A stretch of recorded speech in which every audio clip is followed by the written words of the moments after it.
Vijayawada CBI కోర్టులో ఆయేషా మీరా అస్థికలను ఆమె తల్లిదండ్రులకు అప్పగించారు సిబిఐ అధికారులు. కాసేపట్లో తెనాలిలో ఆయేషా మీరా అస్థికలను ఖననం చేయనున్నారు. 2019లో రీపోస్ట్ మార్టం కోసం ఆయేషా శరీర అవయవాలను సిబిఐ సేకరించింది. అప్పటి నుంచి తమ కూతురు అస్థికలను అప్పగించాలని ఆయేషా మీరా తల్లిదండ్రులు డిమాండ్ చేస్తున్నారు. ఆయేషా హత్య కేసులో ఆధారాలు ఉన్నా తమకు సరైన న్యాయం జరగలేదన్నారు ఆమె తల్లి.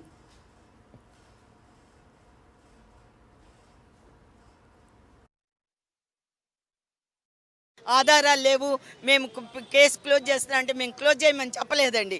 వాళ్ళందరికీ వాళ్ళే క్లోజ్ చేసుకున్నారు. ఎవరు చేయమంటే ఆ పంచనామా అలా చేశారండి.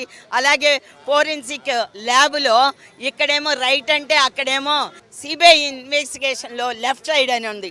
పాప పార్ట్స్ అన్నీ కూడా తీసుకెళ్ళి 2019 డిసెంబర్ 14ని తీసుకెళ్లారండి.